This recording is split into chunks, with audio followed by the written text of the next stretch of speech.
Hello everyone, welcome back to my channel. आज का podcast बहुत अच्छा होने वाला है।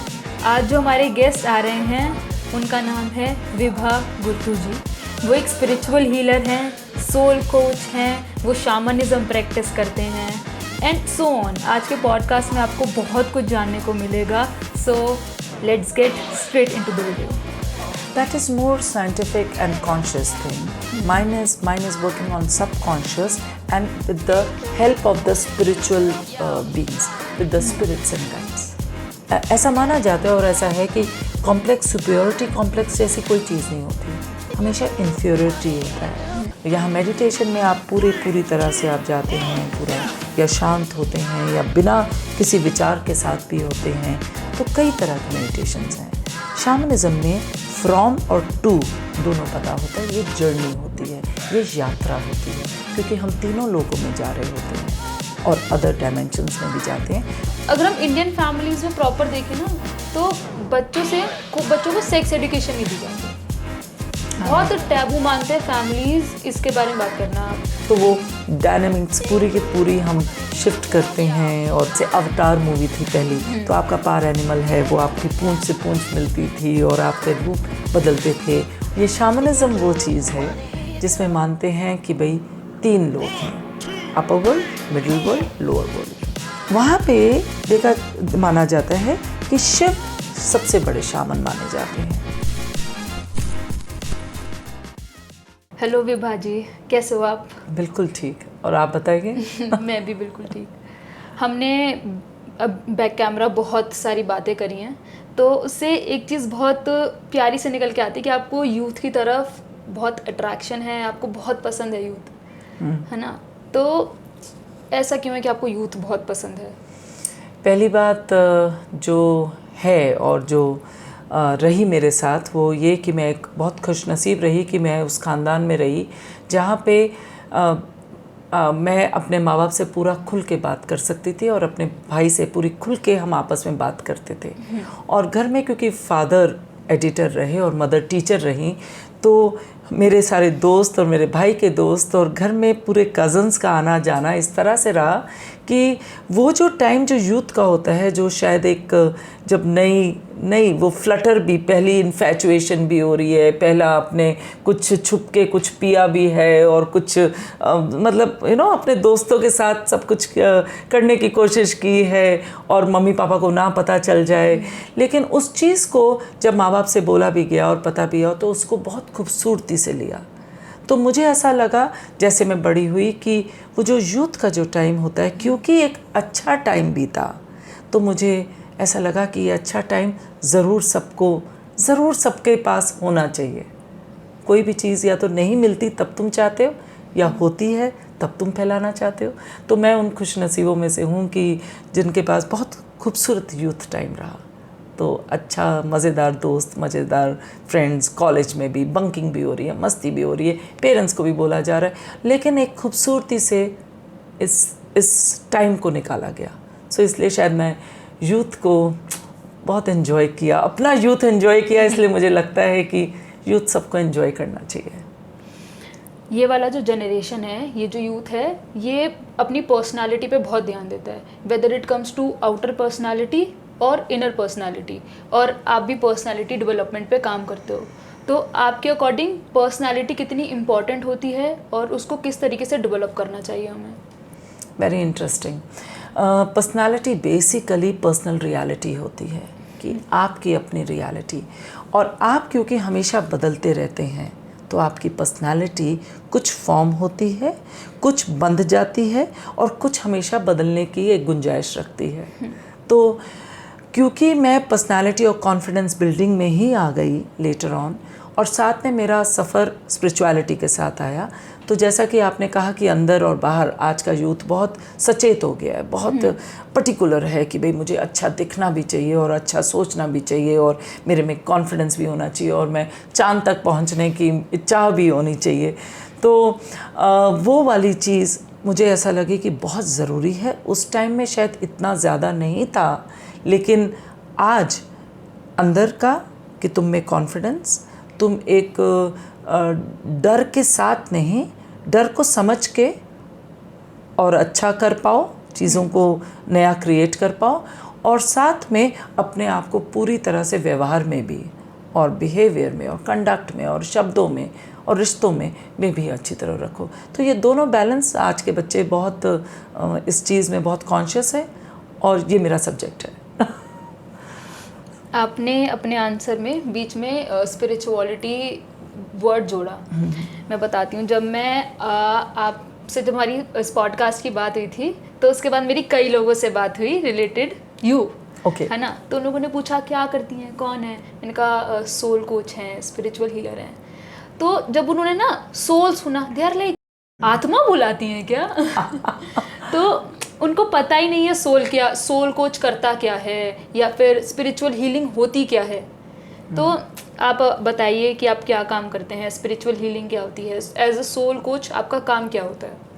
ओके, सो मज़े की बात ये हुई कि जब मैं लाइफ कोचिंग कर रही थी, क्योंकि ये लाइफ कोचिंग का में काफ़ी तरह के कोर्सेज होते हैं, तो एक लाइफ कोच का कोर्स होता है, तो उसमें आपको एक अपना नीश ढूंढना होता है, राइट। कि जैसे मेरा एक रिलेशनशिप पहले से ही नीच था, तो जब मैंने अपने मेंटोर से बात की, और इसको काफ़ी अरसा हो चुका है, कई साल हो चुके हैं पहले, तो उन्होंने जब मेरा पूरा देखा कि मैं क्या करती हूँ और किस तरह से मेरा काम है, तो उन्होंने मुझे ये कहा कि क्योंकि तुम्हारा काम बहुत ज़्यादा स्पिरिचुअल काम है, जहाँ पे तुम मेडिटेशन भी बताती हो, विजुअलाइजेशन बताती हो, लोगों के ट्रॉमास हैं, दुख हैं, रिश्तों में क्या क्या उनके साथ, चाहे माँ बाप के साथ हो, बड़ों के साथ हो, वो सब भी तुम डील करती हो, और एक टैरो रीडर भी हो, और तो तुम एनर्जी के साथ हो, और साथ में तुम पर्सनालिटी डेवलपमेंट और कॉन्फिडेंस में है कि कैसे ज़िंदगी बितानी है।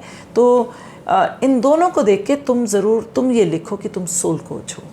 जबकि मुझे ये लिखने में थोड़ा सा खुद यही लगा कि लोग समझेंगे कि मैं आत्माओं से बात करती हूँ, क्योंकि सोल जब भी हम सुनते हैं तो आत्मा, क्योंकि वो आत्मा की ही बात है। तो मैं जो स्पिरिचुअल जर्नी, क्योंकि मेरी 2000 में शुरू हुई, तो कोर्सेज से शुरू हुई, और जो भी समझ आया, और धीरे धीरे अधेड़ बुन, जैसे रेकी, प्राणिक, हिप्नोथेरेपी, क्लायरवॉयंस, कई कोर्सेज होते गए। तो उसके साथ क्या हुआ कि तुम ये समझते हो कि क्योंकि हर चीज़, क्योंकि हम गीता के साथ हैं, और हम एक हिंदू, जो बेसिक हमारी सोच है, जो हमारा पूरा एक पुनर्जन्म के ऊपर है, तो हम ये कहते हैं कि भाई हमारा शरीर तो नश्वर है, लेकिन आत्मा निर्जीव है। तो जैसे हम लोग बिलीव करते हैं अपने हिंदुज़म में, और गीता के उस जो भी हमें गीता सिखाती है कि पुनर्जन्म, तो चाहे शरीर नश्वर है, लेकिन आत्मा हमेशा जीवित रहती है और अपने सफ़र में रहती है। तो वहाँ पर, और हर बार हम जो जन्म लेते हैं, वो कोई ना कोई हमारा लेसन होता है, कोई हमारी ऐसी चीज़ें हमें सीखनी होती है उस जन्म में, जो शायद हम नहीं सीखते हैं, और फिर हम उसे सीखने के लिए दूसरे माँ बाप के कोख में आते हैं, हम माँ बाप चुनते हैं, और फिर हमारी जीवन शुरू हो जाता है। तो वो जो एक जर्नी है कि एक जन्म बाय जन्म क्या चल रहा है, और आपकी लर्निंग क्या है, उसमें शायद डर है, उसमें शायद गिल्ट है, उसमें शायद शर्म है, उसमें गुस्सा है, उसमें ईगो है, उसमें वो कौन सी चीज़ें हैं जो हमें सीखनी है, जिनसे हमने अपने आप को डिटैच करना है, या उसको समझ के उसको हील करना है। तो मैं वो करने लगी, तो इसलिए वहाँ पे कोच करती हूँ एक मेंटोर की तरह। तो मैं डिपेंडेंट नहीं बनाती, जैसे लोग बोलते हैं कि I help people, so I tell them that I don't help, क्योंकि हेल्प में को डिपेंडेंसी आ जाती है, तो आप निर्भर हो जाते हैं। मैं आपका हाथ पकड़ती हूँ, हैंड होल्ड करती हूँ, आपको आप ही की जो ज़रूरतें हैं और जो रुकावटें हैं, उनसे आपको पूरी तरह से एम्पावर करती हूँ कि आप में हिम्मत हो, आप सक्षम हो, आप में हिम्मत आए अपने आप उस रुकावट से बाहर निकलने, उस हर्डल को क्रॉस करने की, और आपको मैं उसको वहाँ पे राह पर दिखा के आपकी जो राह है उसमें मैं आगे बढ़ाती हूँ। तो मैं आपको हैंड होल्ड करती हूँ, इसलिए कोचिंग करती हूँ। सो ये मेरा काम है। मैंने कल ही आपका एक वर्कशॉप देखा, online workshop, which was on shadow work. तो आप शेडो वर्क में क्या कराते हो? ओके, सो हर किसी की परछाइयाँ हैं, हमेशा परछाई रहती है। ज़रा हम सूरज से थोड़ा दूर होते हैं तो कभी परछाई आगे होती है तो कभी परछाई पीछे होती है।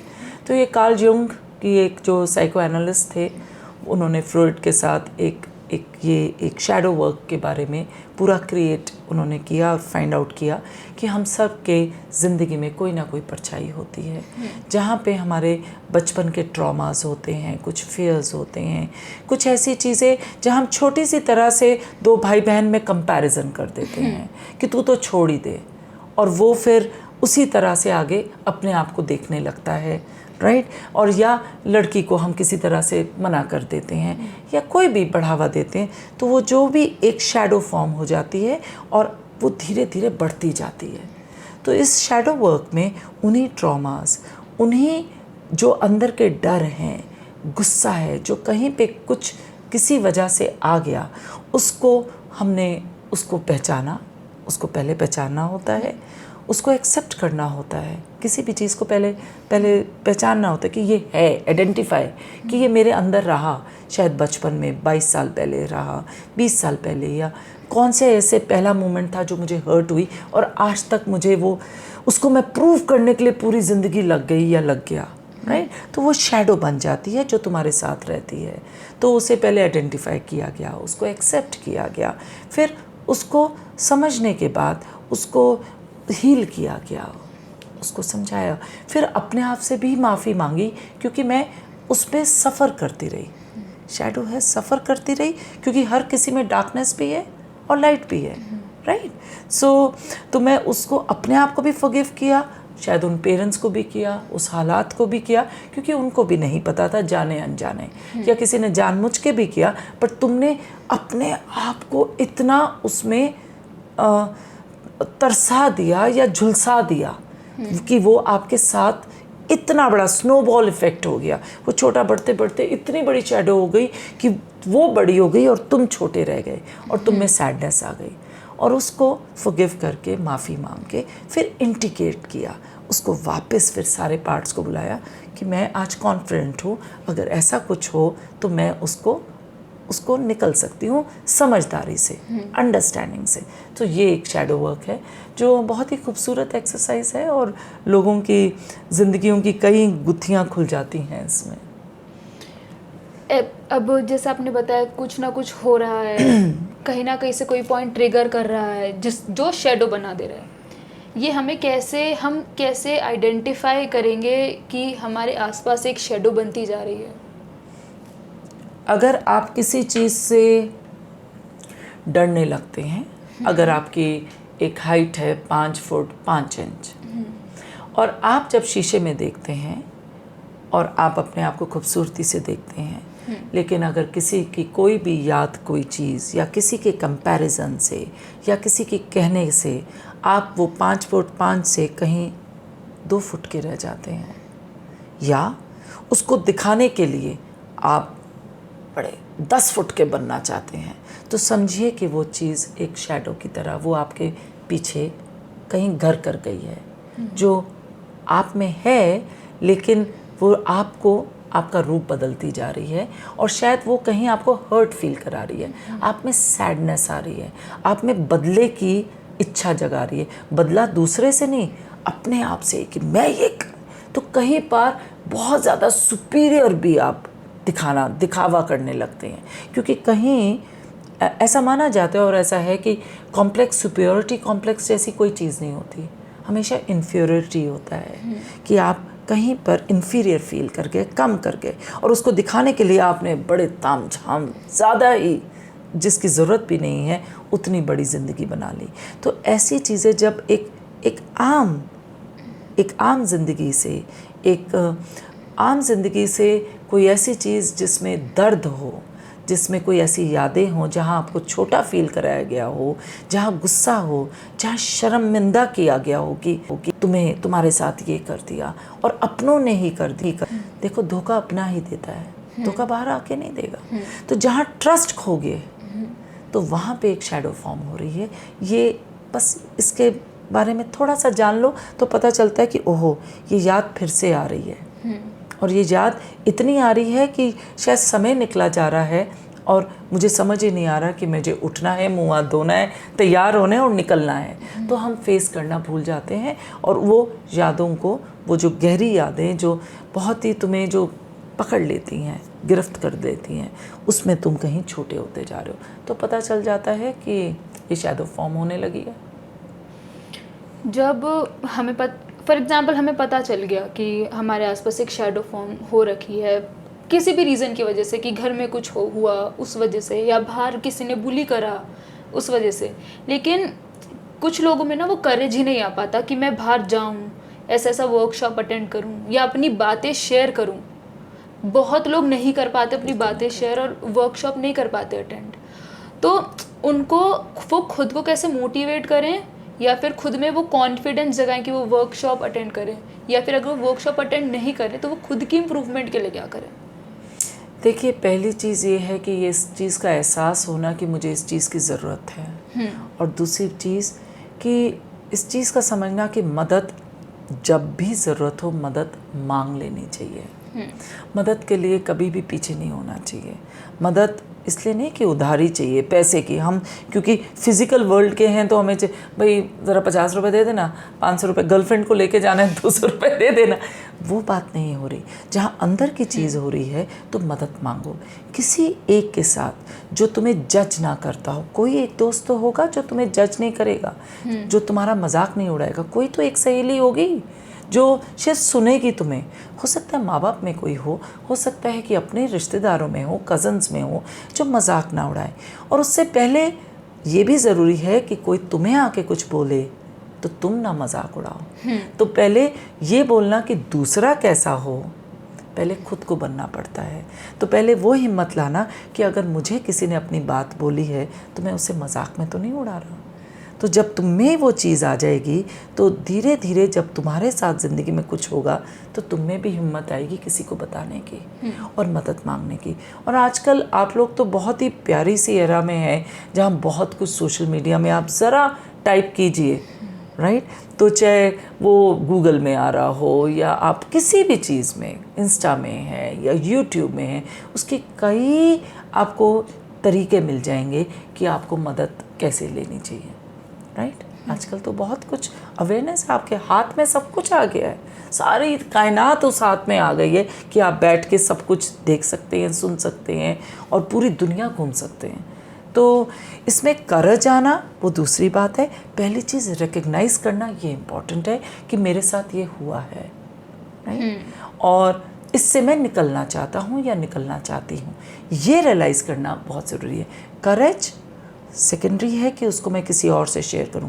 पहले अपने आप से तो रूबरू हो, अपने आप से तो आईने में बोलो कि भाई ये प्रॉब्लम है, अब चलो यार कुछ करना पड़ेगा।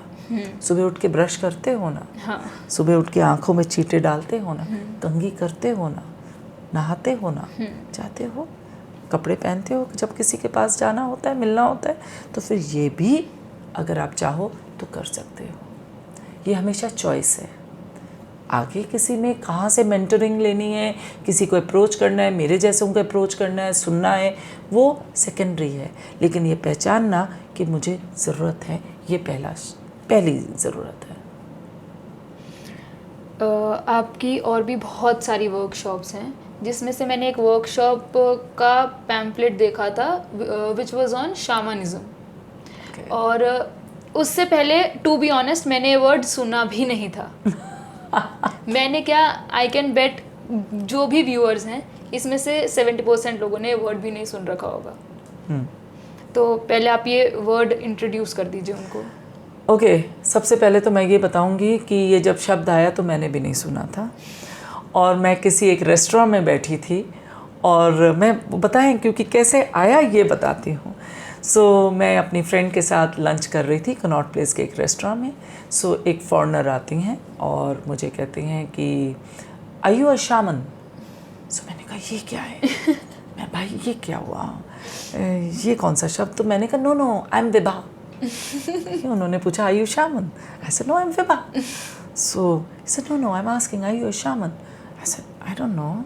सो देन उन्होंने कहा कि okay but I feel that you are a shaman, you are a healer. I sir I don't know. और जब तक मैं उठी कि मैं बिल पे करके जाती, वो चली गई। ग्रे बाल थे, लंबी ऊंची, जर्मन थी, तो निकल गई। मैंने कहा ये क्या चीज़ है। तब भी नहीं सोचा कि मैं कहीं गूगल करूं, कुछ करूं, नहीं सोचा। एक हफ्ते के अंदर मुझे खाने पे कोई बुलाता है और उनके कोई दोस्त हैं जो ऑरोविल से आते हैं, पांडिचेरी ऑरोविल से, और वो मुझसे मिलते हैं और मुझे कहते हैं आर यू अ शामन। अब ये तो टू मच हो रहा है, ये क्या है अब ये। और ये 2010 की बात होगी, 2010-11 की बात होगी। तो अब मुझे हुआ कि भाई शामन है क्या, क्योंकि वो डिनर टाइम था। तो उन्होंने कहा कि ये हीलर्स होते हैं, नेटिव अमेरिकन्स होते हैं। अब हमने गूगल किया, हमने कहा ये तो बहुत इंटरेस्टिंग चीज़ है, क्योंकि मैं रेकी, प्राणिक और दूसरी हीलिंग मोडालिटी सीख रही थी। सो तब तक टैरो भी सीख चुकी थी। तो हमने जी गूगल किया और हमें पता चला कि ये तो नेटिव अमेरिकन्स का है और 1 लाख साल पुराना है और 5 एलिमेंटल्स पे काम करते हैं, 5 तत्वों पे काम करते हैं। तो हमने बड़ा देखा कि कौन सी कोई वर्कशॉप हो रही है। तो दिल्ली में एक वर्कशॉप हो रही थी, 2 दिन अटेंड की। जैसे कहते हैं ना, ऊपर से निकला, यहाँ से निकला यहाँ। सर भाई ये तो 2 दिन में कुछ समझ ही नहीं आया। पैसे भी खर्च कर लिए, होटल में खाना भी खा लिया, लेकिन समझ कुछ नहीं आया। फिर हमने क्या कि भैया नियरेस्ट बताओ कि हमने नेटिव अमेरिकन और अमेरिकन से सीखते हैं। फिर तो ऐसा कुछ हुआ कि मैं फिर बाली पहुंच गई और मैंने शामनिज़्म का पूरा कोर्स जो 15-20 दिन का था, मैंने वो किया। तो ये शामनिज़्म वो चीज़ है जिसमें मानते हैं कि भाई 3 लोग हैं, upper world, middle world, lower world. So वो इंसान अपने मेडिटेशन से, विद्या से, जो भी वो एक टेक्निक जो सीखते हैं, उससे वो तीनों वर्ल्ड में जाते हैं। नीचे का जो वर्ल्ड है उससे वो पार एनिमल्स उन्हें मिलते हैं, जहाँ पूरे जानवर होते हैं। तो जो पहले जो है, जैसे पहला प्लांट है या पहला रॉक्स आई, फिश आई, ये वो ह्यूमन तक, वो सारा लोअर वर्ल्ड है, राइट। उससे ऊपर यहाँ का जो हमारा वर्ल्ड है वो मिडिल वर्ल्ड है, और फिर देवी देवता गुरु सारे जो हैं वो अपर वर्ल्ड है।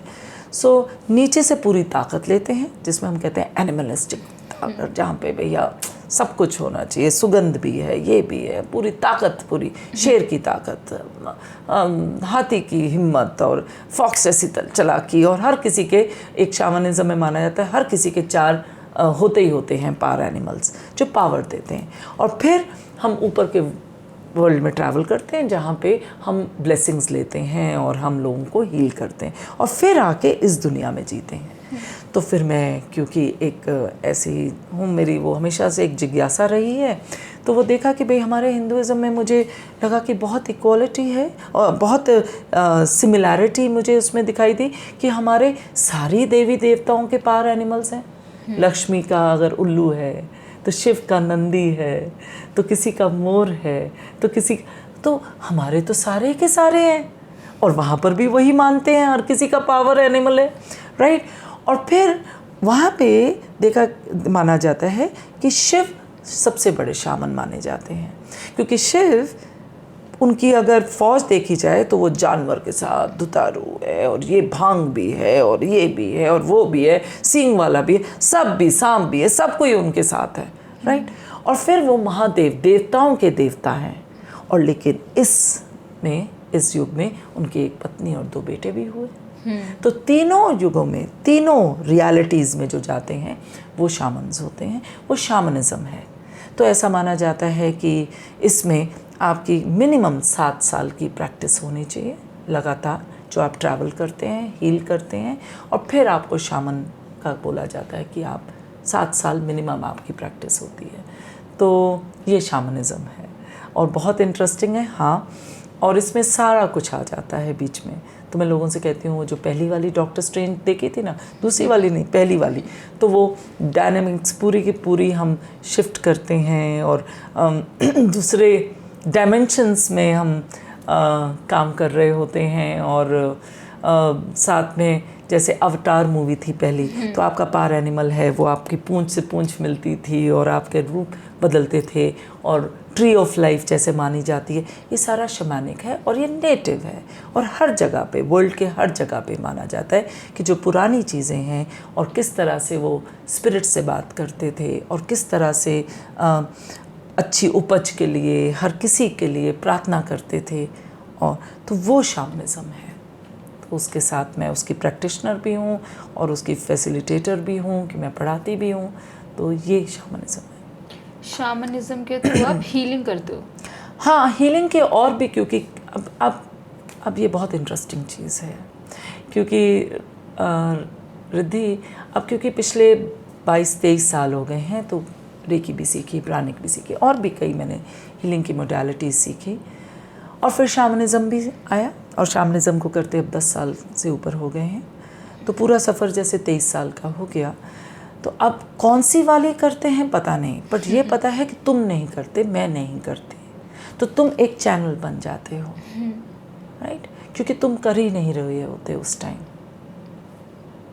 तो वहाँ पे सबसे पहले तुम्हें अपने आप को त्यागना होता है, क्योंकि अगर उस एक का साथ नहीं तो तुम कहाँ कोई कदम उठा सकते हो। तुम सिर्फ ये कर सकते हो कि अगर आपके घर में घंटी बजी है तो आप या तो अपनी बेटी, अगर आप उससे मिलना चाहते हो तो जाके खुद दरवाज़ा खोलते हो, नहीं है तो कहते हो, बोल दो है ही नहीं, पापा है नहीं घर में, भाई गए हुए हैं।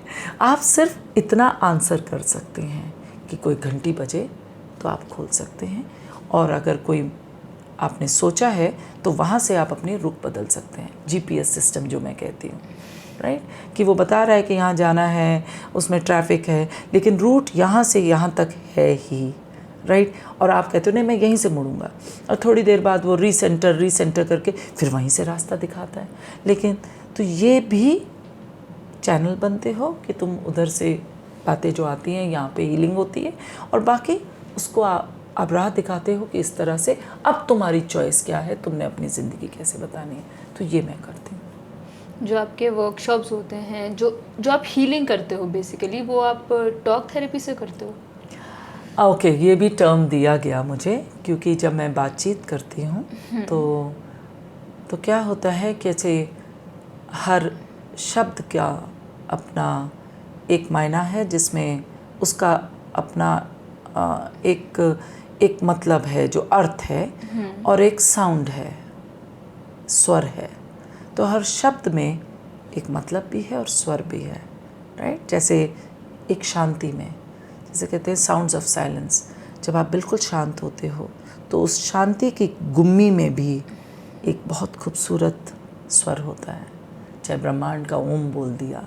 लेकिन तो ऐसा मानते हैं कि जब मैं सामने बैठे हैं कोई और अपनी कोई प्रॉब्लम बात कर रही हैं, तो फिर क्योंकि मैं चक्रों के साथ भी हूँ तो मुझे एग्जैक्टली वो समझ आ जाता है कि कौन सा चक्र उस टाइम एक्टिवेट हो रहा है, कहाँ पे कौन सी स्टोरी चल रही है। तो उस तरह से बातचीत में ही कई लोग ऐसा फील करते हैं कि विभा शायद आपसे जो 1 घंटे का सेशन लिया उसमें समझ आ गया। सो इसलिए ये एक शब्द मुझे किसी ने दिया कि तू टॉक थेरेपिस्ट है, जब तक बातचीत करती है और साथ साथ ही थेरेपी करती जाती है, क्योंकि मैं उसी टाइम फिर वो क्लियर भी करती जाती हूँ। तो जो आपकी टॉक थेरेपीज़ होती हैं, अब टॉक थेरेपीज़ जो होती है वो साइकोथेरेपिस्ट होते हैं, वो भी टॉक थेरेपीज़ करते हैं, तो उनकी टॉक थेरेपी और आपकी टॉक थेरेपी में क्या फ़र्क है? That is more scientific and conscious thing. Mine is working on subconscious and with the help of the spiritual beings, with the spirits and guides. तो मैं कॉन्शियस भी करती हूँ। जैसे सेशंस बढ़ते हैं तो मैं कहती हूँ अच्छा पहले सेशन में सिर्फ आप अपने वेंटिंग आउट करो, बातचीत करो, वही साइकोलॉजिस्ट जैसी चीज़ होती है। बट फिर यहाँ पे एक बातचीत हो रही है और साथ में मैं अंदर पूरे उसकी स्टोरीज़ पे चली जाती हूँ और फिर ऊपर वाले की मदद लेती हूँ, उसके साथ मिल के जहाँ पे हीलिंग की ज़रूरत होती है, जहाँ अंडरस्टैंडिंग की ज़रूरत होती है, और जितना जो रेडी हो। अब 5वीं क्लास के बच्चे को अगर आप 11वीं क्लास की कोई किताब बताएंगे तो शायद मुश्किल हो जाएगी। तो जितनी सोल रेडी है तो वहीं पे सोल को आ जाता है कि आपकी सोल किस चीज़ों के लिए तैयार है अभी, तो उतनी ही बात बताई जाती है, सुनी जाती है और हील की जाती है। तो इसलिए टॉक थेरेपी और साइकोलॉजिस्ट जो करते हैं वो थोड़ा सा फ़र्क हो जाता है। मैं गाइड्स और स्पिरिट्स के साथ काम कर लेती हूँ। जब आप शामनिज्म के बारे में बात कर रहे थे, आपने 2-3 जगह बोला था पार एनिमल, पार एनिमल, पार एनिमल, तो सबके पार एनिमल्स होते हैं? ऐसा माना जाता है कि सबके पास पार एनिमल होते हैं। तो वो एक टेक्निक है, क्योंकि मेडिटेशन और शामनिज्म में फ़र्क है, शामनिक मेडिटेशन और विजुअलाइजेशन में। क्योंकि ऐसा यहाँ मेडिटेशन में आप पूरी तरह से आप जाते हैं पूरा, या शांत होते हैं या बिना किसी विचार के साथ भी होते हैं। तो कई तरह की मेडिटेशंस हैं। शामनिज्म में फ्रॉम और टू दोनों पता होता है। ये जर्नी होती है, ये यात्रा होती है, क्योंकि हम तीनों लोगों में जा रहे होते हैं और अदर डायमेंशंस में भी जाते हैं। तो हम कहाँ जा रहे हैं, हम मतलब वाई से नहीं है मतलब, बट लेकिन ये है कि हम कहाँ से जा रहे हैं और हमें कहाँ जाना है। तो ये जर्नी है, ये एक सफ़र है, राइट। तो वहाँ पे विजुअलाइजेशंस होती हैं, तो वहीं पे पार एनिमल्स आते हैं। तो पार एनिमल हर किसी का ऐसा माना जाता है होते हैं। और अगर ज़िंदगी में कोई झटका आ जाए, कोई अचानक अपना कोई चला जाए और कोई हर्ट हो, या कुछ ऐसा हुआ कि तुम्हें लगे कि यार मैं वैसा नहीं रहा जैसे मैं कुछ टाइम पहले था, मैं वैसे नहीं हूँ, उठा ही नहीं जा रहा, कुछ हुआ है, तो शायद हम नज़र उतार देंगे, वो एक चीज़ है।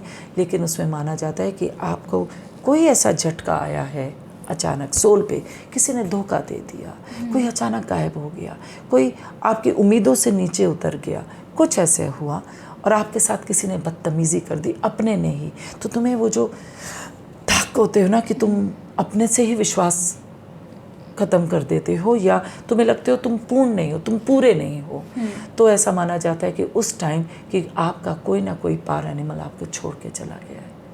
तो उसमें एक विधि होती है कि आप उसको पूरा देखते हैं, क्यों छोड़ के गया है, फिर वो पूरी जो भी एक तरीका होता है, टेक्निक है, बातचीत, और फिर तुम उसे लाते हो और फिर फूंकते हो इंसान में और पूरी उसे पावर देते हो, जिससे वो अपनी ज़िंदगी अच्छी तरह से इस अर्थ रियलिटी में बिता पाए। क्योंकि बिना पावर के कैसे है पावर, हम पावर को अलग तरह से देखते हैं। एक होती है पावर कि मेरे में उठने की पावर है, एक होती है एम्पावरमेंट, मुझे पता है कि मैं पावरफुल हूँ, कि मैं अपनी ज़िंदगी को बदलने की भी हिम्मत रख सकता हूँ। तो उसके लिए पावर चाहिए, एम्पावरमेंट चेतना है, राइट। तो दोनों बाह्य और अंदरूनी दोनों चीज़ें। तो आप इन जो भी हमने अभी टॉपिक्स डिस्कस करे, आप इन सारे टॉपिक्स से रिलेटेड वर्कशॉप्स करते हो? मैं करती हूँ, मैं पर्सनालिटी डेवलपमेंट की करती हूँ, मैं कॉन्फिडेंस बिल्डिंग की करती हूँ, मैं हैप्पीनेस की करती हूँ, मैं रिलेशनशिप्स की करती हूँ। मुझे रिलेशनशिप्स के लिए स्पेशली बुलाया जाता है और हैप्पीनेस के लिए बुलाया जाता है कि भाई आखिर खुशी क्या है और कैसे, मतलब उसकी एक पूरे टेक्निक और पूरा एक तरीका है, जो भी एक वर्कशॉप्स होते हैं। तो और साथ में मैं स्पिरिचुअल भी करती हूँ।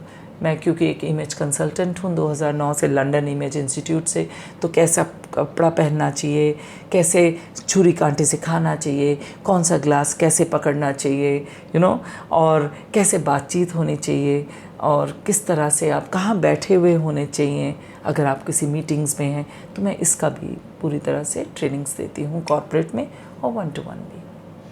जो आपके वर्कशॉप्स यूथ के साथ होते हैं, बहुत यंग लोगों के साथ होते हैं, तो कभी आपको ऐसा फील हुआ कि जनरेशन गैप आ रहा है उनके बीच, बात के बीच? बिल्कुल, जनरेशन गैप तो पहले 30 साल था, फिर अभी 15 साल है, अब मुझे लगता है 7 साल में आने लगेगा और कुछ टाइम में, कुछ ही महीनों में रह जाएगा। क्योंकि जिस तरह से फास्ट पेस हो रही है ज़िंदगी, तो वो गैप्स भी तो आते जाएंगे ना। क्योंकि मैं शायद अपने बेटों को समझ ही नहीं पाऊँगी जिस फास्ट स्पीड में वो बढ़ रहे हैं, राइट। और जैसे मेरे पिताजी थे, तो 93 के पूरे हुए, उन्होंने पूरा वो देखा, पार्टीशन देखी, ये देखा, वो देखा, तो वो तो बिल्कुल ही जहाँ पे उनके घर में एक लाइट नहीं थी, और फिर लाइट आई, और फिर टेलीफोन्स आए, और फिर किस तरह से वो एक एक चीज़, कहाँ वो कलम से लिखते थे, पहले डुबो के लिखते थे, फिर दूसरे पेन आए, उनके लिए तो समझ ही नहीं आता था उन्हें कि ये क्या है। जब मोबाइल दिया तो वो लिटरली, मेरे पेरेंट्स ऐसे ऐसे, और वो खुल नहीं रहा क्योंकि लॉक है, वो कह तुम ये क्या कर रहे होते हो, तो वो खाली बैठ के आईपैड में ऐसे कर रहे हैं, कह रहे कुछ हो तो रहा नहीं है, मैंने कहा नहीं लॉक्ड है, तो इसको भी ताला लग जाता है। तो में इतनी फास्ट ज़िंदगी है, तो ये जनरेशन गैप तो आएगा ही ना। ये जनरेशन गैप होने की वजह से आपको कभी वर्कशॉप के दौरान ऐसा लगा है कि आपकी बात ये यूथ समझ नहीं पाया? पता नहीं, मैं बहुत एंजॉय करती हूँ यूथ को, जैसे मैंने बोला। शायद आप वही बनते हैं जैसे आपने अपने माँ बाप को देखा होता है, या तुम वो नहीं बनना चाहते जैसे आपने अपने माँ बाप को देखा होता है। दोनों चीज़ें होती हैं। तो क्योंकि एक बहुत खूबसूरत सा खुला एटमॉस्फेयर में मैं पली बड़ी, तो मुझे कभी आज तक प्रॉब्लम आई नहीं है। बहुत खुल के यूथ ने मेरे साथ बातें की हैं, चाहे वो अकेले हों, चाहे 2-3 में आपस में बातें हों, 2 हों, चाहे 50 हों, चाहे 100 बैठे हों। सो मुझे एज सच प्रॉब्लम नहीं आई। लेकिन उनके साथ फास्ट पेस में टेक्नोलॉजी के साथ मुझे प्रॉब्लम अपनी पर्सनल आई है। उन्हें समझने में शायद नहीं आई, पर शायद वहाँ पे मैं टेक्नोलॉजिकली चैलेंज्ड हो जाती हूँ। मुझे ज़रूर आई है, वो बच्चे तो फास्ट चल ही रहे हैं। टॉकिंग अबाउट यूथ, हम हैं सोशल मीडिया का जनरेशन। अगर हमारा सोशल मीडिया देखेंगे, स्क्रॉल करेंगे, हमारी प्रोफाइल्स देखेंगे, यार ये तो बड़े खुश हैं, यहाँ जा रहे हैं, वहाँ जा रहे हैं, पार्टीज़ कर रहे हैं, बहुत खुश हैं। लेकिन हमारे जनरेशन को सैडेस्ट जनरेशन माना जाता है। तो आपको क्या लगता है, हम सैडेस्ट जनरेशन क्यों हैं? सैडेस्ट जनरेशन, सैड और हैप्पी बहुत ही पर्सनल चीज़ होती है, सोसाइटी बेस्ड होती है, environment based and your home based. Society, environment एक चीज़, होम बेस्ड और पर्सनल, तीनों साइकिल्स में चलती हैं, राइट? कि आपने अपने आप को किस तरह से देखा और आप कहाँ पले बढ़े, कहाँ कंपैरिजंस, कहाँ कॉम्पिटिशन्स, कहाँ एक्सपेक्टेशंस, क्योंकि सारा कुछ सामने आ गया, दुनिया ग्लोबलाइजेशन हो गई। और तो हर चीज़, अगर यूक्रेन की वॉर 20 मिनटों में पता चल गई, तो किसी का यूपी के एक गांव में किसी के साथ बदतमीज़ी हुई, वो भी पहुंच गया, राइट? तो किसी ने कुछ टॉप कर लिया, एक बच्चे ने, तो वो भी पहुंच गया, राइट? तो सारा कुछ यहाँ पर मिनटों में हमारे सामने आ जाता है। अब ये आपकी चॉइस है कि आप उससे एनकरेज हो रहे हैं या आप उससे डिस्करेज हो रहे हैं। चॉइस आपकी है कि आप इस पॉडकास्ट में, जो शायद आधे घंटे का होगा, कि किसी ने पूरा सुनना है या इतनी अटेंशन ही नहीं रही कि शायद वो सिर्फ 5 मिनट में कहेगा अच्छा चलो समझ गए, थोड़ा आगे, राइट? तो चॉइस तो अपनी है ना। हाँ। तो ये चॉइसेस हमेशा अपनी रहेंगी, ज़िंदगी चाहे जितनी भी फास्ट हो जाए। तो फिर सैड होना भी आपकी चॉइस है कि आप किससे कंपैरिजन है। जब आपने बोला सैडेस्ट, तो इसका मतलब डिग्रीज हैं, sad, sadder, saddest, right? Happy, happier, happiest. So आप किस डिग्री में बैठे हैं और अपने आप को किस तरह से समय बिता रहे हैं, तो वो आपकी चॉइस है। अगर आप ये मानने लगे हम सैडेस्ट हैं, तो आप कर क्या रहे हैं, ये अब आपकी चॉइस है। So that is what I feel. Her generation हमेशा बच्चे माँ बाप से आगे और बढ़िया ही निकलेंगे, क्योंकि जब वो पेट में आए हैं, चाहे वो 25 साल की औरत हो या 20 साल की है या 28 साल की, वो बच्चा वो पूरी नॉलेज पहले से ही लेकर पेट में और आगे बढ़ रहा है। तभी आप वीडियोस देखोगे, वो बच्चा पैदा हुआ है और उसे एग्जैक्टली पता है कि वो कैसे मोबाइल यूज़ करना है, उसको क्या करना है, क्योंकि वो अपनी माँ को बात करते देखे, छोटे बच्चे बातें कर रहे हैं, किलकिला रहे हैं, तो सब कुछ पता है। तो वो हमेशा ही आगे होंगे। आगे की जनरेशन आपकी एक्सटेंशन है, इसमें डरना क्यों? हम उसे पीछे नहीं कर सकते, लेकिन हमें अपनी विजडम से, मैं अपनी विजडम से, अपने फेलियर से, अपने सक्सेस से समझा सकती हूँ, बता सकती हूँ। कैसे बताऊँ, अब ये मेरी पर्सनालिटी है। मैं उसे एनकरेज भी कर सकती हूँ, या 2 मिनट में उसे 2 मिनट में, तो किसी काम का ही नहीं, तेरे से तो होगा ही नहीं, तू तो छोड़ ही दे। तो पर तुम तो एक्सटेंशन हो ना, तुम्हारी जनरेशन। तो सैडेस्ट को बोलना, फील करना, कंपैरिजन, एक्सपेक्टेशन, कंपटीशन एंड क्योंकि हर 2 मिनट में ये सोचना कि आप कैसे स्वाइप करके आप 1 करोड़ कैसे बन सकते हैं, आप करोड़पति कैसे बन सकते हैं, आप बेस्ट कैसे हो सकते हैं, आप ये कैसे हो सकते हैं, वो अच्छा भी है और वो इतना अच्छा नहीं भी है, क्योंकि हर चीज़ प्रोग्रेस में है। आम का, गर्मियों में आम आना नेचुरल है, मिल जाएगा फ्रीज़र में, कहीं और मिल जाएगा, लेकिन हिंदुस्तान का आम सब जगह एक्सपोर्ट होता है और लोग वेट करते हैं, राइट। सहज पके सो मीठा हो, अभी भी चाहे कितना भी फास्ट हो जाए, बच्चा 9 महीने ही लेता है। वो तो नहीं हुआ ना कि जल्दी है, कोई प्रॉब्लम होगी तो 7 महीने 8 महीने है ना। बच्चा तो प्रोग्रेस है, वो अभी पेड़ उतने में ही फल देगा। केला का पेड़ होगा, ख़त्म हो जाएगा, दूसरा आएगा, राइट। सो आप जितने भी फास्ट हो जाएं, प्रोग्रेशन हमेशा नेचुरल होता है, दैट इज़ वॉट। सो आप सैडेस्ट बन रहे हैं, उसको ठप्पा लगा रहे हैं, अटेंशन कम हो रही है क्योंकि अपनी ओनरशिप नहीं है, तो that is a main thing. नहीं तो ऐसे कैसे, पढ़ाई नर्सरी में गए तो अभी भी 12th ही है, ग्रेजुएशन ही है, BA MA मास्टर्स वही 2 साल हैं, राइट। सो वो तो नहीं बदला, बाकी इमोशंस तो कंपैरिजन, एक्सपेक्टेशन, कंपटीशन, उनसे तो बदलते जाएंगे। उसे हैप्पी बना लो, आज सैड है तो हैप्पी बना लो, हैप्पी भी हो जाएंगे। चक्कर तो चल रहा है ना ज़िंदगी का, तो हो लो सैड, थोड़ी देर रह लो, फिर चक्कर तो ऊपर ही आएगा। चाहो ना चाहो सूरज तो रोज़ निकलेगा ना। जब तक वो चल रहा है कि रोज़ सूरज निकलना है, रोज़ रात होनी है, अब आपके ऊपर है कि आप पृथ्वी पे किस जगह, किस देश में कहाँ खड़े हैं, किस लैटिट्यूड और ऑल्टीट्यूड पे खड़े हैं। अभी शाम है यहाँ, कहीं रात होगी तो कहीं सुबह हो रही होगी, आप कहाँ खड़े, पर सूरज तो वही है। हाँ। आप देख लीजिए, वो तो उतना ही 24 घंटे का है। 24 घंटा यहाँ भी है, 24 घंटा अमेरिका में भी है। अर्थ में हो तो वही टाइम लेगा, मरकरी में जाओगे तो वो अलग लेगा, राइट। चांद में जाओगे वो अलग अपना दिखा रहा है। तो चाहे आप जितना भी कर लो, सैड और happy, comparison, competition, expectation, anger, ego, failure, success, इस सब में निर्भर है। That's what I feel. Young generation जो है, एक यंग एज में, basically not talking about generation in particular, लेकिन एक यंग एज में। यंग एज का क्या मतलब है? 14 से ऊपर वाले टीनेजर्स से लेके 21 साल तक।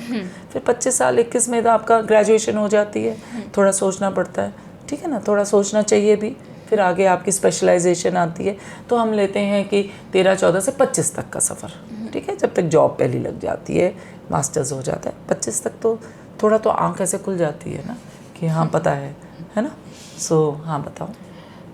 तो ये जो टीनेजर्स हैं, इन पे फैमिली का कितना असर पड़ता है, और जो बुरा असर पड़ रहा है, जिसके बारे में हम पहले बात भी कर रहे थे कि घर में एब्यूजिव लैंग्वेज यूज़ हो रहा है, वो बचपन से वायलेंस देखते आ रहे हैं, इस चीज़ का उनके पर्सनालिटी पे क्या फ़र्क पड़ता है जब वो बड़े होते हैं? भाई यूथ नहीं, ये सारा का सारा ही असर माँ बाप का भी उनके बचपन का ही असर है, राइट। सारी बुनियाद जो बच्चा घर में आया, ये नहीं कि उसके माँ बाप ने उसके साथ कैसा रखा रवैया, उनका आपस में भी क्या है, वो भी बच्चा जाने अनजाने देख रहा है। जो हम आजकल विमेन एम्पावरमेंट की बात कर रहे हैं, और कई बार मैं हंसते हुए, जो शायद मैं नेक्स्ट वीडियो में ये बोलूँगी भी, कि यहाँ पे हर लड़की जो आज पढ़ी लिखी है, उसके फादर ने उसको पढ़ाया लिखाया है, राइट, और बहुत खुशी से सब कुछ है ना, पढ़ाया लिखाया है, शादी भी करता है, सब कुछ करता है, राइट, नॉर्मली। जब लेकिन बेटे को जब उसकी शादी हो जाती है तो औरत इनसिक्योर हो जाती है बहू से। अपनी बेटी को पढ़ा लिखा लिया, पर पढ़ी लिखी को लाने में प्रॉब्लम आ गई जी, उसके अपने नखरे होंगे, मेरी बेटी नखरे वाली निकले तो बढ़िया, लेकिन वो है तो फिर आदमी खराब है या औरत खराब है? वो सास जो बन गई वो गड़बड़ कर रही है, या ये आदमी है जिसने दोनों बच्चों को पढ़ा लिखा के बड़ा भी कर दिया? सो ये जो पॉलिटिक्स ऑफ सेक्स है ना, politics of sex, gender, masculine society, matrilineal, patrilineal, ये चीज़ें हमारे समाज में, हमारी सोच में है। तो हम आपस में माँ बाप को किस तरह से बात करते देख रहे हैं, वो बच्चे को बचपन से पता चल रहा है, राइट। कुछ किसी के साथ कुछ गड़बड़ हो जाती है तो हम कहते हैं। मेरे पास एक किस आई, एक क्लाइंट आए तो उनकी बेटी के साथ ससुराल में कुछ गलत हुआ, बेटा भी शादीशुदा है, बेटी के साथ हुआ, तो उसने कहा ये नहीं है, और काफ़ी खुश था कि मैंने कहा वापस आ जा। और वहाँ से अगर बहू के साथ कुछ हुआ तो उन्होंने कहा कुछ आने की ज़रूरत नहीं, नाम खराब होगा। तो ये फ़र्क क्यों? तो ये बचपन से बच्चा भी देख रहा है कि मैं कहाँ लिबर्टी ले सकता हूँ, कहाँ गलत बोल सकता हूँ, क्योंकि घर में वो गाली चल रही है। माँ का जो दबे हुए माँ का वो सारी लड़की या लड़का वो पूरे बोझा ले लेता है। मम्मी मैं कमाऊँगा ना, मैं आपको ठीक करूँगा, माँ फिक्र ना कर, मैं कर दूँगी।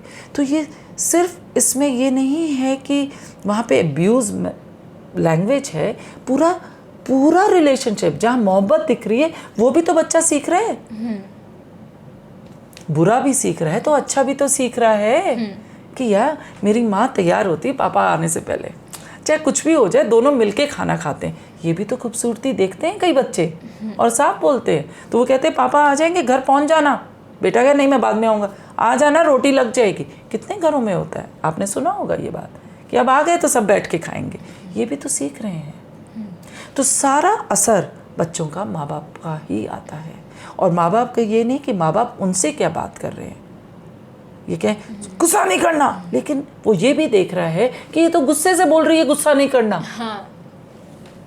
ठीक है, खबरदार तूने झूठ बोला, और उसी वक्त एक फ़ोन आता है और तुम किसी बात पे झूठ बोल रहे हो, तो बच्चा कंफ्यूज है, झूठ बोलना है या नहीं बोलना। तो बोलना है तो कब बोलना है, बोलना है तो कितना बोलना है।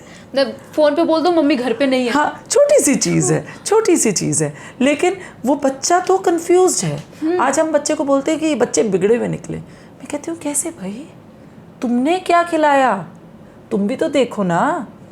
तुमने शरबत पिलाई तो उसे असर हुआ, तुमने नींबू पानी दिया तो हुआ, तुमने आंवला पानी खुद पिया तो हुआ, तुमने उसको जहर पिला के दे दिया तो उसे हुआ, तुमने जो पिया उसको हुआ, तुमने ज़्यादा दे दिया उसका पेट खराब हो गया।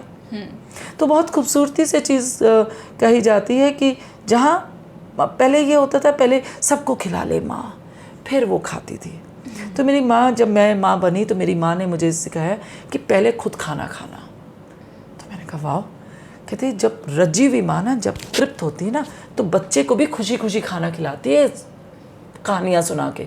नहीं तो वो भागता है, फिर जल्दी खा, क्योंकि भूख तो खुद को लगी होती है और तुम लगे होते हो घर के ही काम में, तो पहले तो खुद ही खा लो, चाहे अकेले बैठ के खा लो, फिर जो मर्जी है जिसको करो। हमने ये किया, बच्चे सब बड़े खुशी खुशी खाना सब कुछ खा जाते थे, और फिर तुम भी खा रहे हो और उसे भी खिला रहे हो, तो वो और खाता है। तो वो ये भी देखता है कि फादर क्या ले रहे हैं, क्या खा रहे हैं। बच्चा इनडायरेक्टली वो भी देख रहा है कि माँ का क्या रिएक्शन है, कि फादर ड्रिंक पी रहे हैं तो माँ को पसंद है या नहीं है। तो ये चोरी से पी रहे हैं तो मैं भी चोरी से पीऊँगा। यू अंडरस्टैंड, फ्रस्ट्रेशन निकालनी है तो मैं दुखी हूँ इसलिए आज मैंने शराब पी ली, तो मुझे जब दुखी होना है तो मैं शराब पी सकता हूँ। सो एक मंजूरी मिल गई, राइट।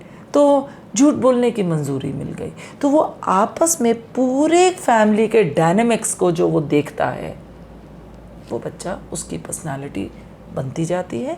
लेकिन कुछ जान के कुछ अनजाने में वो परतें चढ़ती जाती हैं। पर जब वो तुम बड़े हो रहे हो तो जो चीज़ें पसंद नहीं हैं तब तो तुम ये कह सकते हो ना, नहीं यार ये मैं नहीं करूँगा, ये करूँ। और ऐसा यूथ भी है क्यों कहते हैं नहीं यार ये नहीं करेंगे, ये गलत है, मैं नहीं चाहूँगी, मैं नहीं चाहूँगा। तो यहाँ पे भी तो है ये यूथ। तो सारा कुछ माँ बाप, सोसाइटी, माँ बाप का उनकी सोसाइटी से क्या रिश्ता है, राइट, उनकी क्या अहमियत है, उनके क्या ख्याल है, राइट, ये सारा बच्चा जान रहा होता है। That is what it is. उसका रिश्ता, वो अपने कैसे रिश्तेदारों के साथ कैसे हैं, वो रिश्तेदार आए तो वो कैसे हैं, रिश्तेदार चले गए तो माँ बाप ने क्या बात की, बच्चा वो भी सुन रहा है कि पीछे बात करना कैसे हो सकता है, राइट, कि वो भी मंजूरी मिल गई कि गॉसिप भी हो गई। तो इसका मतलब ये सामने नहीं बोला, पीछे बोल सकते हैं। तो वो बड़े होके शायद अपने दोस्तों के पीछे भी बोलने लगे क्योंकि उसको मंजूरी मिल गई। मम्मी कैसे गलत कर सकती हैं, you understand, it's as simple as that. कि उसने देखा अपनी माँ को कि वो रोज़ खाना खाने से पहले ये आटा अपना हाथ धोती है, तो एक बच्चे को आदत ही पड़ जाती है हाथ धो के खाना खाने बैठने की। सिंपल बात मैं बता रही हूँ, राइट। अगर उसने देखा ही नहीं हाथ धो के तो उसे पता ही नहीं। जिसने कांटी और चूरे से, वो हाथ नहीं धोएगा। हम लोग हाथ से खाते हैं, हम हाथ धोते हैं। बस वही डिफरेंस है।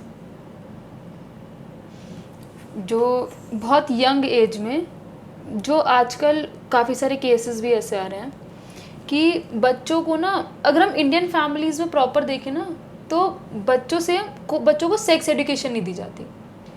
बहुत टैबू मानते हैं फैमिलीज़ इसके बारे में बात करना। मुझे नहीं पता कि आपने इस केस के बारे में सुना नहीं सुना। एक केस आया था, उसमें हुआ था कि 2 भाई बहन घर में अकेले थे। जो बहन थी उसको पीरियड्स हो गए थे, तो ब्लड स्टेन, लड़की को पता नहीं था, 12 ईयर ओल्ड थी वो, उसको पता नहीं था पीरियड्स क्या होते हैं। तो ब्लड स्टेन देख के उसके भाई को ये लगा कि वो इंटरकोर्स करके आई है, और वो ब्लड इंटरकोर्स का ब्लड है। और बिना कुछ पूछे, बिना कुछ समझे, उसने अपनी बहन को पहले टॉर्चर करा, उसके बाद उसको जिंदा घर में जला दिया, just because lack of sex education.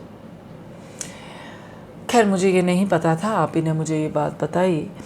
Lack of sex education एक चीज़ है, बट इतना एंगर आना और ये सोचना कि मैं जला सकता हूँ, ये सेकेंडरी है।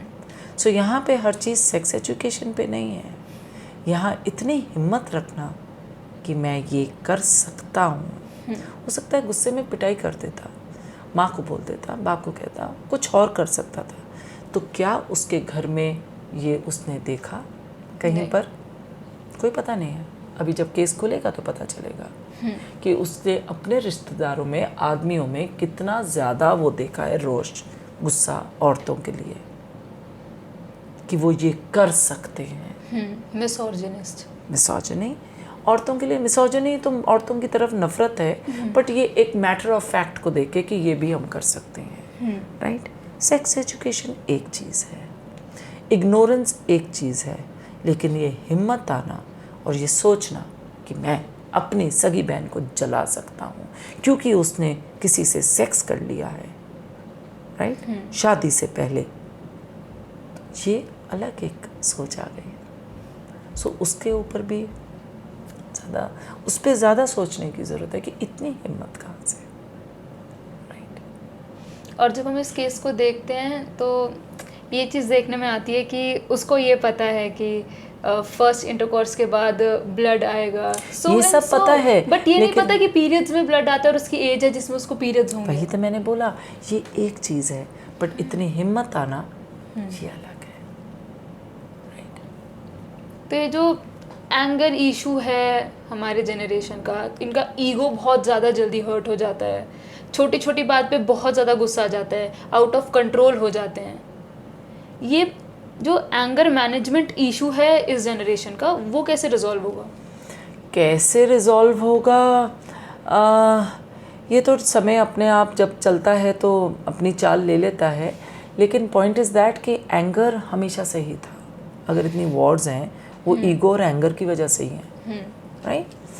तो चाहे किसी भी रीज़न की वजह से, जब एंगर आपसे आपके अंदर आपको ही खा जाता है तो बाहर निकल के दूसरे को भी ख़त्म करने की क्षमता रखता है, राइट। तो कहीं पे नहीं ना सुनना कि माँ बाप ने सब कुछ बहुत आसानी से दे दिया, टेकिंग एवरीथिंग फॉर ग्रांटेड कि ये मेरा बर्थ राइट है, ये तो मुझे चाहिए ही, राइट। ये उसमें कोई रिस्पॉन्सिबिलिटी ना डालना, उसमें एक डिसिप्लिन ना डालना, उसमें ओनरशिप ना होना, तो ये भी पेरेंट्स की परवरिश पे आता है कि आपने जब पहली गलती देखी, आपको अपने घर में भी पता है ये गलत हो रहा है, आप किसी कारणवश नहीं रोक पा रहे हो, राइट। लेकिन अगर आपके बच्चे के साथ हुआ तो आप डर गए या आपको समझ नहीं आया कि कैसे रोक, और वो धीरे धीरे स्नोबॉल इफ़ेक्ट जिसे मैं कहती हूँ वो बनता जाता है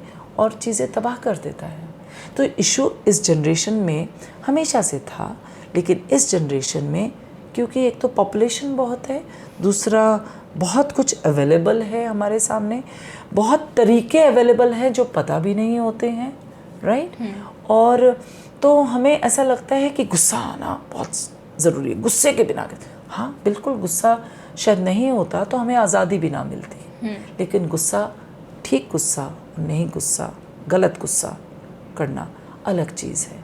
और जहाँ पे आपको रोकना, सेइंग नो, ये नहीं कि मेरे साथ ही नहीं, वो जब बढ़ते हुए में जब गड़बड़ है, जब बच्चा वो स्विच में हाथ उंगली डालता है, तुम नो नो करते हो ना, नो, तो वो करना जब माँ बाप भूल जाते हैं।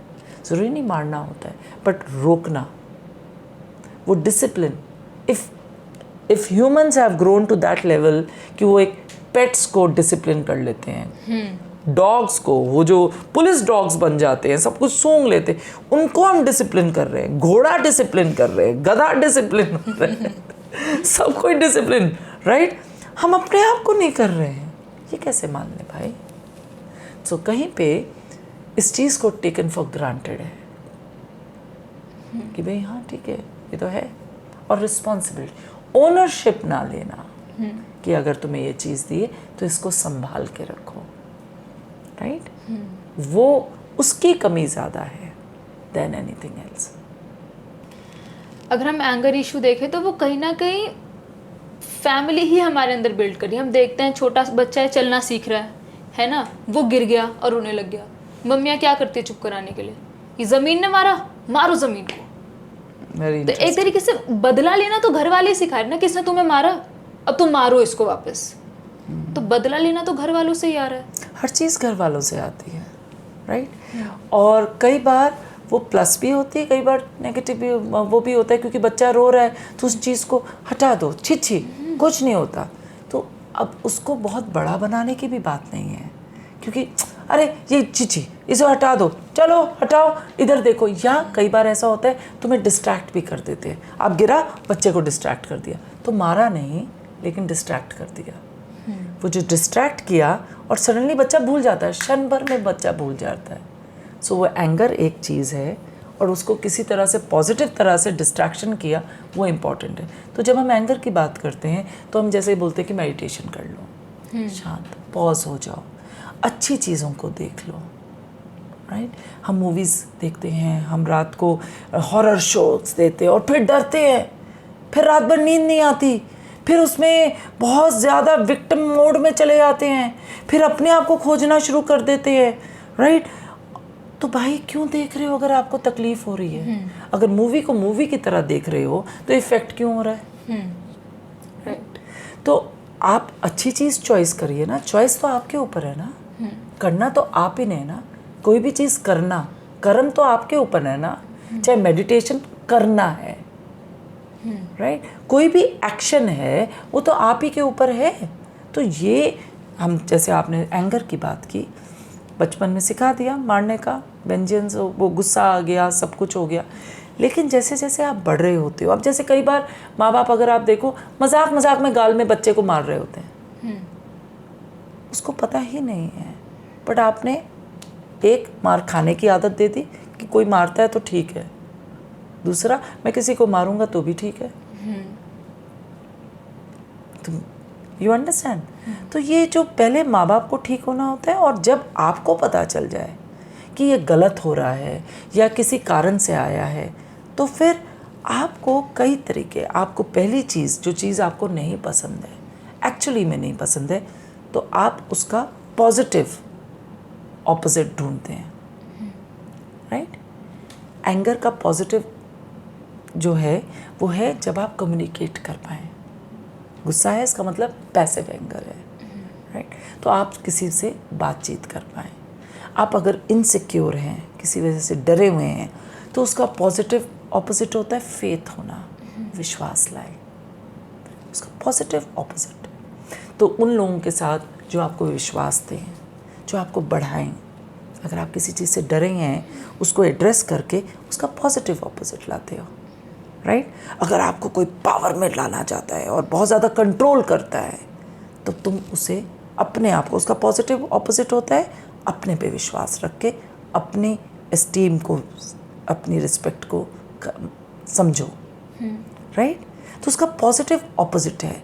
तो चाहे आप मूवीज़ देख के करो, चाहे आप किसी को सुन के, चाहे आप शेयर करो, चाहे आप कहीं पे लिखो, जर्नलिंग करो, लिखो उसको। कहते हैं जब कई बार इतने इमोशंस बढ़ते कि ओवर थिंकिंग जब होती है, तो कहीं ना कहीं लिख देना चाहिए, बोल देना चाहिए, राइट। और जब अंडर थिंकिंग हो कि कुछ पढ़ लेना चाहिए, अच्छा पढ़ना चाहिए, अच्छा देखना चाहिए, तो वहाँ अगर निकालने की चीज़ है तो यहाँ बढ़ने की है। तो ये कुछ तरीके होते हैं जहाँ आप अपने आप को रेगुलेट कर सकते हो, अपने इमोशंस को बैलेंस में ला सकते हो। So this is very important and this has to be felt, right. कई बार हम ये बोलते हैं कि भाई हमारी क्रिएटिविटी हमारी ख़त्म हो रही है, हम क्रिएटिव, तो अगर क्रिएटिविटी आ रही है, विजन आ रही है, तो उसका कोई ना कोई ज़रिया ढूंढो क्रिएटिविटी लाने का। हो सकता है आपका एक कमरा, चाहे 2 कमरों का घर ही हो, लेकिन एक कॉर्नर को आप सुंदर बना दो, बाहर आपने बेल लगा दी, आपको विजन आई है तो कहीं तो क्रिएटिविटी लगाओगे।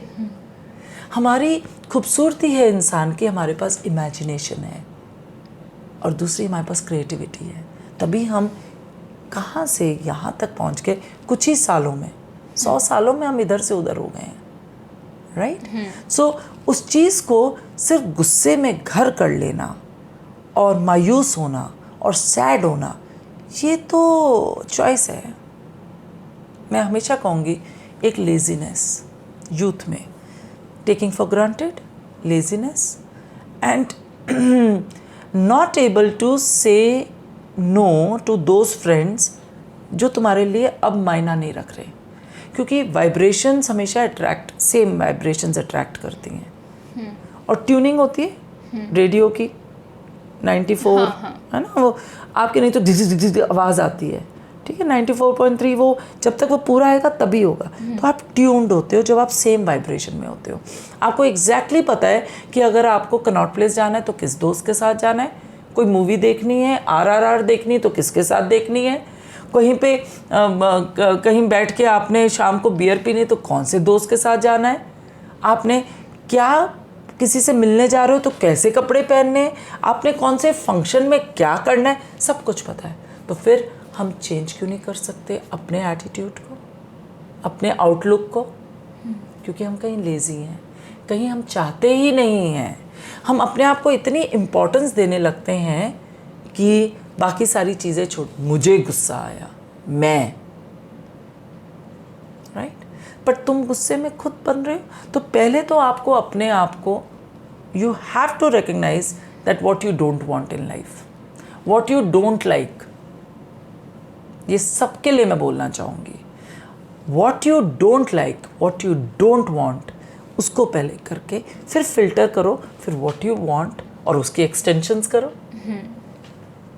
आपको 5 चीज़ें नहीं पसंद तो आपको क्या क्या पसंद है? मुझे 15 चीज़ें पसंद है। 15 चीज़ें बहुत सुंदर है, 15 को कितने ढंग में कैसे कैसे करना है और एक्सटेंशंस निकल आएंगे। तो डोंट वांट को तो हटा दिया ना, तो ये तो जानो कि आपको क्या नहीं पसंद अपने अंदर। अगर आपको लगता है ये सेट ऑफ फ्रेंड्स हैं, ये अब मैं इसके साथ नहीं हो पा रहा, कोई गाली गलौच नहीं हुई, लेकिन नहीं हो, क्योंकि हमेशा बदलाव ही नेचुरल प्रोसेस है।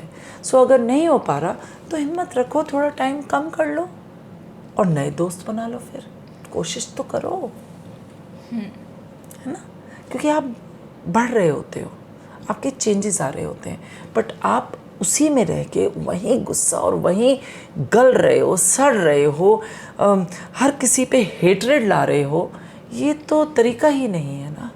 तो इसको ठीक करने के लिए हमेशा इक्वल एंड ऑपोजिट रिएक्शन भी होता है, इक्वल एंड ऑपोजिट रिस्पॉन्स से कोई पॉजिटिव तरह से ही आपको अपने आप में ज़िंदगी में रूटीन लानी पड़ती है, डिसिप्लिन ऑफ थॉट लाना पड़ता है, राइट।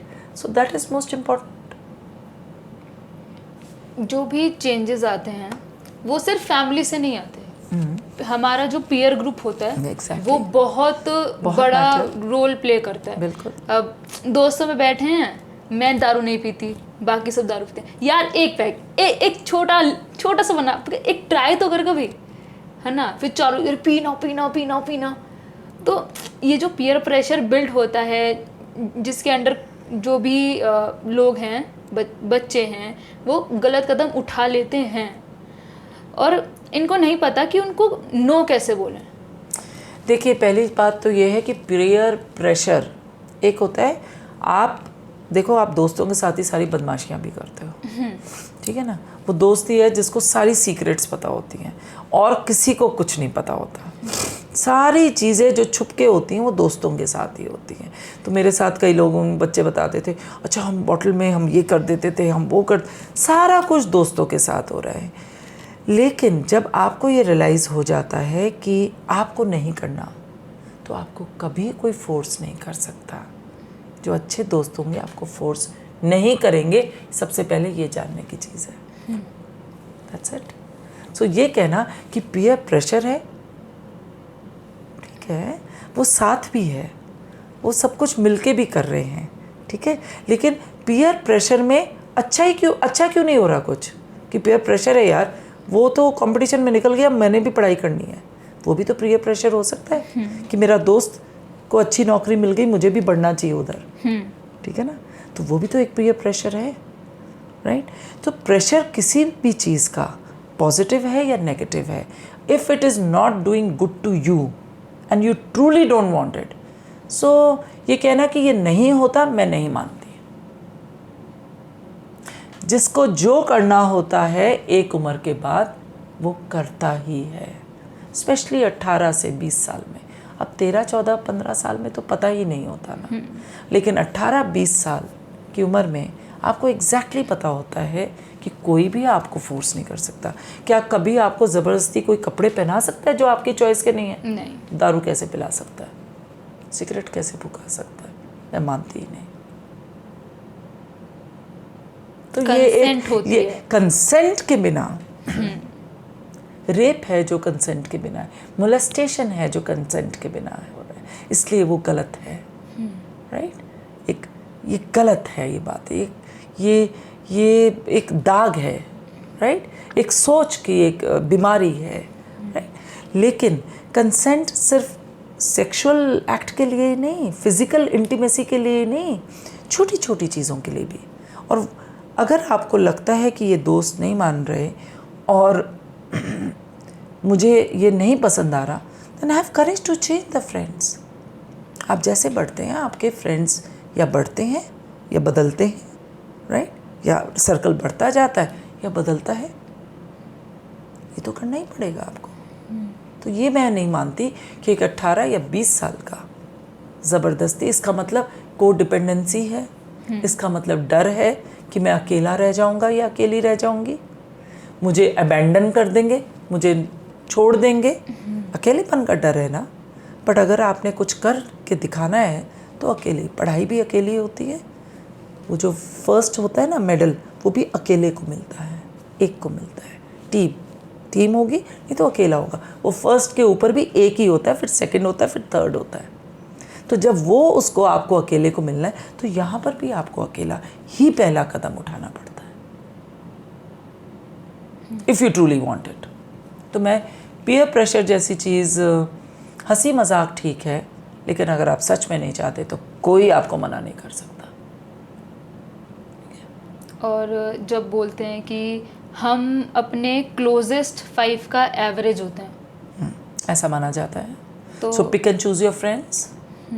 कुछ होते हैं आप अपने पुराने दोस्तों को नहीं छोड़ते, नहीं छोड़ना चाहिए, है ना। जैसे रिश्तेदार होते हैं, कोई अमीर है, कोई गरीब है, कोई कैसा है, कोई कुछ है, लेकिन बेसिकली आपका इंटेंट मैटर करता है। अगर वहाँ पे दोस्ती में भी इंटेंट गड़बड़ है, कोई पीछे बैक बाइटिंग है, कुछ गॉसिपिंग, एक होता है हंसी मजाक कि पता ही है कि अब 4 में से 1 उठेगा, बाकी 3 ने उसकी बात करनी है, मैं उठूँगी, मेरे, ये हंसी मजाक है। लेकिन अगर तुमने इसे एक आदत बना के, इसे एक बीमारी की तरह जिसको आप खुद ही नहीं कंट्रोल कर पा रहे और तुम्हें अच्छी नहीं लग रही, तो आपको वो फ्रेंड्स भी बदलने पड़ते हैं, वो संगत बदलने की हिम्मत करनी पड़ती है। वही मैं बात कहूँगी, सिर्फ अकेलेपन का डर होता है तो इंसान अकेला ही पहला कदम उठाता है। अगर आपको सच में कुछ करना है, that's what it is. Concluding this video, आप बहुत सारे लोगों से मिले हो, बी इट यूथ, है ना, बहुत यंग लोगों से लेकर अब एजड लोगों से भी मिले हो। बिल्कुल। आपने बहुत सारा एक्सपीरियंस लिया है अपनी फील्ड में, तो अगर आप वो पूरा एक्सपीरियंस को देखकर मेरे ऑडियंस को कोई मैसेज देना चाहते हो तो ये हमारा मास्टर कैमरा है, आप इसमें देख के उनको मैसेज दे सकते हो। इतने सालों में मैंने ये ज़रूर देखा कि चॉइसेस, आप क्या चॉइस बनाते हैं, आपका इंटेंट क्या है, नीयत क्या है आपकी, और आप में कितनी हिम्मत है कि उस चॉइस में और उस इंटेंट को पूरा करने की वो फ्री विल कहाँ आप एग्जीक्यूट करते हैं, ये बहुत ज़रूरत है। तो हिम्मत, इंटेंट, नीयत क्या है, और आपने इतनी सारी चीज़ों में से किस चीज़ को चूज़ किया, ये आपका कैरेक्टर भी बनाता है। तो ये बहुत ज़रूरी है। तो वहाँ पे आप मना भी करते हैं कई चीज़ों को, लालच होते हैं, कई गुस्सा है, अपने कई ऐसे खुद ही के जो राक्षस अंदर पल रहे होते हैं उनको पूरी तरह से समझना, उनको डील करना, अपने डर से बाहर निकलना, अपने शेम, कहीं पे आपको शर्म आई है उस पे भी इंटेंट से अपने पे काम करना। ये चॉइस है कि भाई अगर कोई शर्मनाक चीज़ है तो ना ही दूसरे को शर्मिंदा करना है, और ना ही मुझे शर्म से जीना है। कोई गिल्ट है तुम्हारी ज़िंदगी में तो उसमें माफ़ी मांग लेना, और कहीं एंगर भरा हुआ है, पैसिव है, किसी भी वजह से किसी ने बुरा किया, कैसे हुआ, तो उसको पॉजिटिवली किस तरह से, उसको इंटेंट से कैसे आप अपने आप को शांत करके समझ के, और कैसे उससे विजय पाना, क्योंकि अल्टीमेटली विजय अपने आप से पाई जाती है। सोच हमेशा अपने साथ होती है, बाकी दूसरे लोग तब भी दूसरे हैं। तो यही मैंने इतने टाइम में समझा, और मुझे ऐसा लगा कि कुछ चीज़ें ऊपर से मिलती हैं, वो मैसेजेस भी आते हैं, उनको सुनना, लेकिन पहला कदम तो खुद ही उठाना पड़ता है। पलंग से उठते हो पहले तो एक कदम रखते हो तो दूसरा खुद ब खुद आ जाता है। तो उसको उठ के चलना, ये आपके ऊपर है। That's what I feel. Thank you so much for watching this video. I hope you like it. बहुत सारा कंटेंट आने वाला है, so stay tuned, like, share and subscribe.